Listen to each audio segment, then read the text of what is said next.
converso com Maurício Sampaio, diretor da Cactus Gestão Empresarial. E a gente vai falar um pouquinho sobre esse mercado que tem tanta importância para a economia brasileira. Eu aproveito para cumprimentá-lo, agradecê-lo da participação aqui com a gente.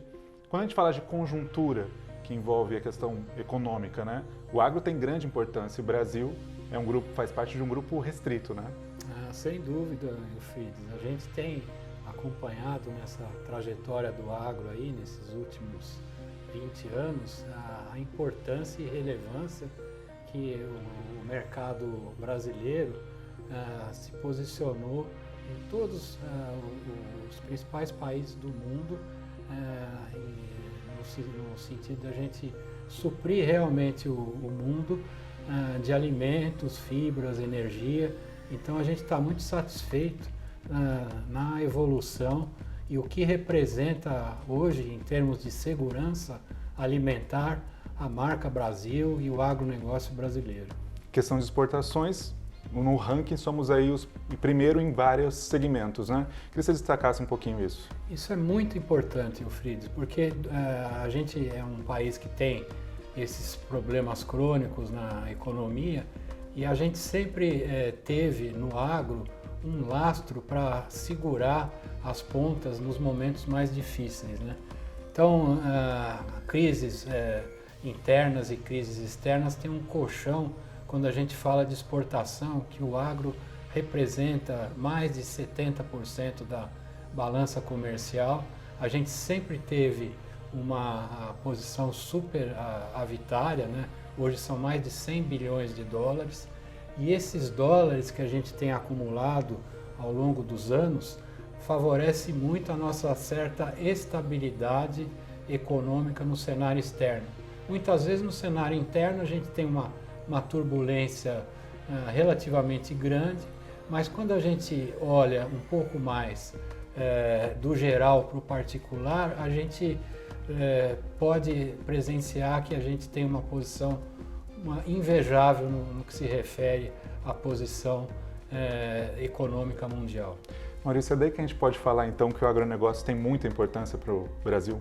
Muita importância, Eufrides, muita importância porque a gente consegue superar, né, muitas crises e em termos de crescimento, você pode ver o Brasil ele tem um PIB relativamente modesto nos últimos anos, mas quando você coloca esse PIB média de 1,5%, 2%, comparado com o PIB do estado do Mato Grosso, que é o principal estado produtor, o PIB da região do Mapitobá, que são também fronteiras agrícolas importantíssimos, a gente vê que esse PIB, essa realidade é totalmente distinta do que a gente tem na média, né?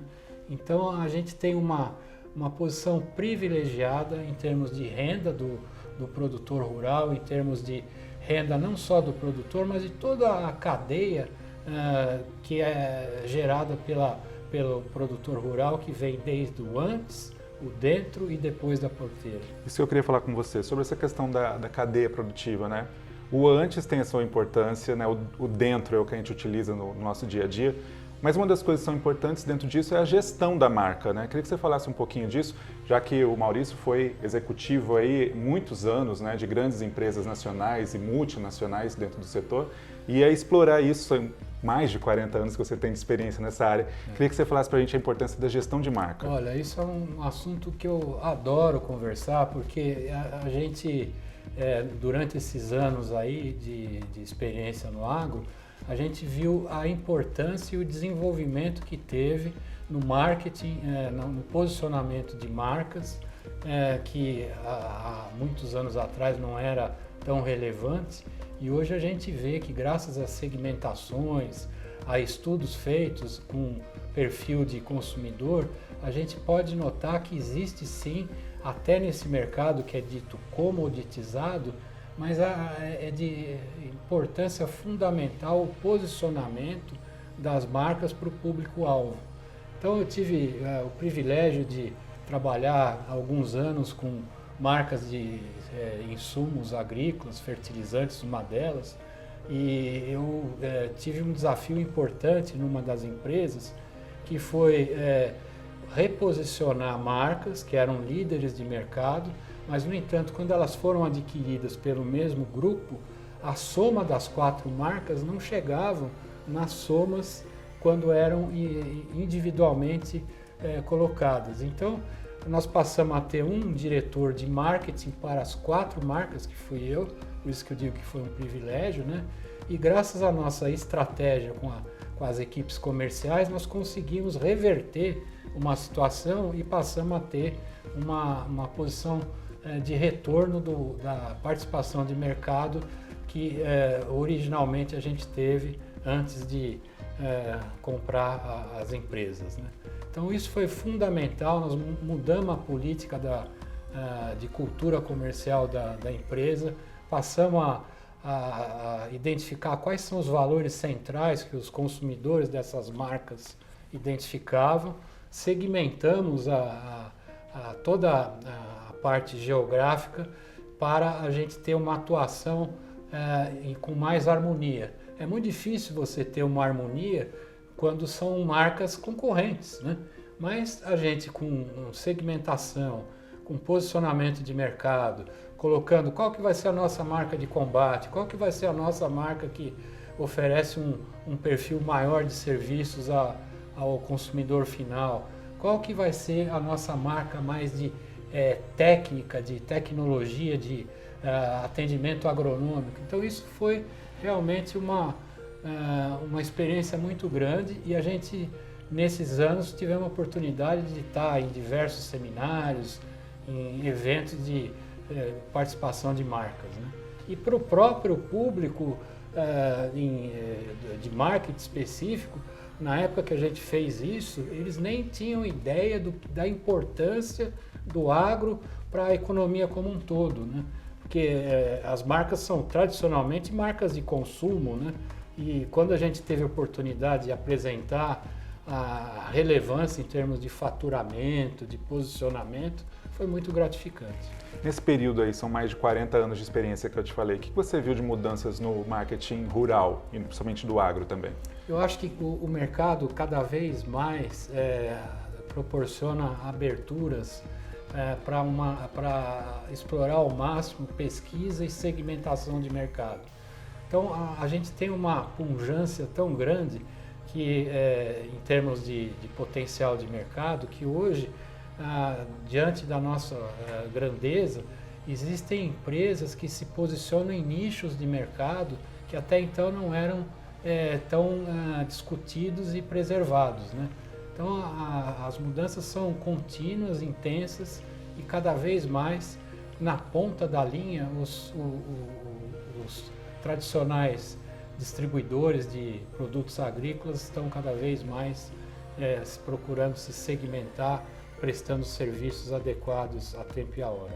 Você foi presidente por 2 mandatos, eleito, né, como presidente por 2 mandatos na EBMRA, que é a Associação Brasileira de Marketing Rural e Agro, e dentro desse período, acredito que você tenha visto muitas mudanças, né? Quando a gente fala de agente indutor de campanhas importantes para o setor, né? A gente tem hoje na televisão várias campanhas importantes que mostram o agro com relevância, né? Até novelas que mostram isso. Como é que você vê essa importância? Isso foi muito importante na época que eu tive a oportunidade de coordenar as ações da BMRA. A gente tinha uma associação bastante diversa, a gente tinha e continua tendo as principais agências de publicidade voltada ao agro, as principais empresas de insumo, os principais veículos, e a gente criou um ambiente muito favorável a posicionar o agronegócio mais para fora da porteira, ou seja, nós fomos os precursores a mostrar a importância do agro para o público urbano. Então, por exemplo, essa campanha sensacional o agro é tech, o agro é pop, o agro é tudo, a gente participou ativamente com a Rede Globo, no sentido de se posicionar o agro e mostrar para o meio urbano a importância do agro no Brasil, para gerar um sentimento de orgulho do público brasileiro que assiste os principais veículos e que não tem uma convivência desses 40 anos que você mencionou com o agro, mas de posicionar o agro para esse público, que é o nosso consumidor, para ele ter orgulho de ser brasileiro e ter o agro como uma das fortalezas do Brasil. Na tua visão, como você vê o público urbano, né? Você acha que eles já entendem o rural? Olha, esse é um ponto importante. A gente sempre, como é muito grande, a gente sempre é alvo de críticas, a gente que eu digo é o agro como um todo, como um dos vilões aí do desmatamento, um dos vilões de queimadas. Então a gente sempre tem que se posicionar e estar alerta para procurar passar para a sociedade em geral que esses principais problemas são problemas relativos a crime, né? Crime ambiental. Então nós estamos sempre alerta para posicionar o público em geral que isso não é decorrência do agricultor propriamente dito. O país é imenso, a gente tem problemas realmente de fiscalização e muitos grileiros, muitos poceiros acabam se aproveitando disso para desmatar e posteriormente fazer dessa atividade uma atividade de exportação de madeira ilegal e tudo. Então a gente sempre tem um projeto de mostrar e demonstrar para as autoridades que não é relativo ao agro, isso é um problema criminal que a gente deve combater cada vez mais para a gente ter um posicionamento cada vez mais sustentável no agro, que só temos a ganhar com sustentabilidade. Exemplo disso é o que aconteceu nesses últimos 20 anos. A área agrícola nossa, ela teve um aumento de 50% e a produção agrícola cresceu 4 vezes em 20 anos. Ou seja, 50% de área respondeu por 4 vezes mais a nossa produção. Então, o nosso negócio no agro é alta tecnologia, as práticas de melhor sustentabilidade, a menor impacto ambiental, a logística reversa. Então, nós temos temas grandiosos para estar discutindo e sempre separando o que é uma atividade ilegal que nenhum ente da cadeia produtiva está interessado em dar tiro no pé. Todo mundo quer, da melhor forma possível, estar contribuindo com a nossa sustentabilidade, quer seja econômico, ambiental e social. Desses temas que você disse aí, Maurício, a gente pode citar como com grande importância dentro do setor agro a tecnologia, né? Queria que você falasse um pouquinho sobre isso e posicionamento do setor agro com relação ao uso de tecnologia. Olha, isso é um outro tabu também que muito se comentava, que se fazia aquelas elucubrações, que o mercado era muito reticente à introdução de novas tecnologias, e quem está dentro do segmento vê que é um público muito ávido por novas tecnologias. Então a gente já passou de uma fase de ter uma exploração extensiva. Hoje nós estamos tendo cada vez mais tecnologias que permitem a convivência com menos área, como eu falei, mais produção, aumento de produtividade, que foi devido ao emprego adequado de fertilizantes, herbicidas, defensivos agrícolas, e isso vai mais além, né? Nos últimos 10 anos a gente está cada vez mais otimizando esses insumos através de prestadores de serviços, como a gente tem muita notícia das fintechs, mas nós temos agritechs fantásticas também aqui no país, que proporcionam uma maior economia de utilização de insumos agrícolas, um potencial de monitoramento das lavouras muito melhor que a gente tinha há alguns anos atrás. Então isso abre uma cadeia imensa para a prestação de serviço nessa atividade que é tão importante, e cada vez mais os produtores, como eu disse, eles são ávidos por novas tecnologias, têm adotado cada vez mais esse tipo de prestação de serviço. Maurício, quero agradecer a sua participação aqui no Perfil Agro e falar sobre temas tão importantes para esse setor. Eu que agradeço, Eufrides. Foi um prazer estar com vocês. E assim termina a nossa entrevista aqui no Perfil Agro. Você pode acompanhar a gente pelas redes sociais. Até mais.